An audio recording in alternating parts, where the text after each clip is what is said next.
Xabar qilinishicha, SpaceX şirketi olam bo'shlig'iga avatgan yuzlagan sun'iy hamroh sababli Xitoy doiralari bu shirkatning xo'jayini Elon Muskni Birlashgan Davlatlar Tashkilotiga arz qilgan.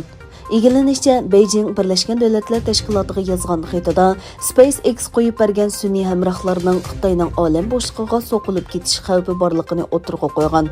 Nurg'unlagan Xitoy ijtimoiy aloqa to'ri ishlatuvchilarimi Muskga hujum qilib, sun'iy hamrohning Amerikaning olam bo'shlig'i qurollari ekanligini o'tirg'a qo'ygan. Egilanishicha, olam texnikasi shirkati SpaceX taxminan 1900 dona sun'iy hamrohni olam bo'shlig'iga chiqargan bo'lib, yana minglagan sun'iy hamroh qo'yib berishni planlagan. Aqsarayning xabariga qaraganda, Amerika prezidenti Jo Bayden davlat mudofaa huquq berish qonunini tasdiqlagan bo'lib, bu 2022 yil moliya yilida 768 milliard dollarlik mudofaa xomchutining ishlatilishiga munosabatli ekan. Egilanishicha, bu qonunga asosan Xitoyga qarshi Tinch okeanda jonlanish tashabbusi uchun 7 milliard 100 million dollar mablag' ajratilgan. Taratqularning diqqat qilishicha, qonun doirasida davlat mudofaa ministrligi Sharqi Turkistonda Uyg'ur majburiy emgakka selingan zavodlarda ishlab chiqarilgan mahsulotlarni sotib olishni cheklaydi ekan. Xabar qilinishicha, Yaponiya davlat mudofaa ministri Nobukishi Xitoy mudofaa ministri Wei Fenghe bilan silliq ko'rishganda, Beijingning bir taraflama holda Sharqiy va Janubiy dengizdagi vaziyatni majburiy o'zgartirishga uringanligiga noroziligini bildirgan.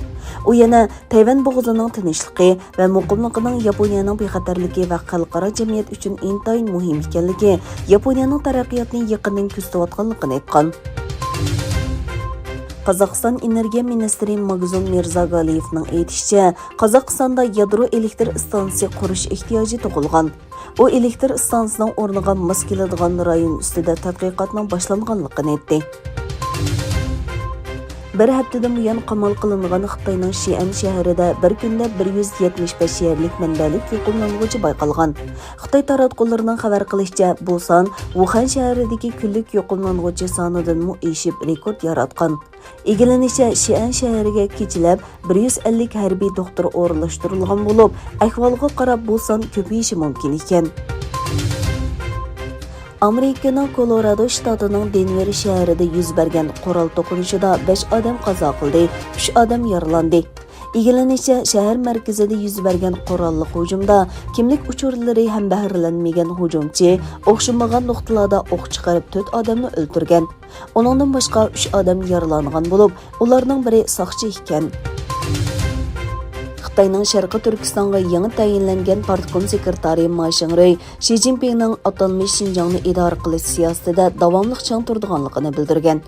Atalmish Xinjiang gazetining xabar qilishicha, Mاشىڭرۈي 26 dekabr yakshanba kuni rayondagi kadrlarga qilgan so'zida Xi Jinpingning o'rinlashtirishini davomliq ijro qilib, rayonda ijtimoiy muqimlik va ommaviy tartibni izchil qo'g'daydiganligini aytgan. Egilanishicha, Mاشىڭرۈي qo'rchoq rais Erkin Tunyaz qatorliqlar bilan birga Urumchida ba'zi joylarni ziyorat qilgan.